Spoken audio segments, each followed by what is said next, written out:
Website search करायची आहे nsmny.mahaIT.org. या वेबसाईटवरती यायचं आहे.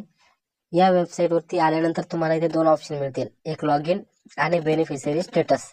तर आपल्याला बेनिफिशरी स्टेटसवरती क्लिक करायचे आहे. यावरती क्लिक केल्यानंतर तुम्हाला सर्च बाय मध्ये दोन ऑप्शन मिळतील, मोबाईल नंबर आणि रजिस्ट्रेशन नंबर. तर तुम्हाला इथे रजिस्ट्रेशन नंबर टाकून घ्यायचा आहे.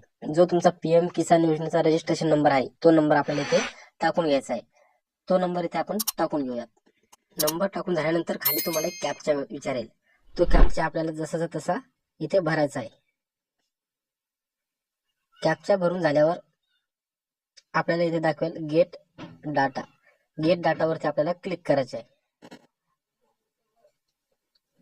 तर शेतकऱ्याच्या होम पेजवर आल्यानंतर तुम्हाला असा प्रकारचा फार्मर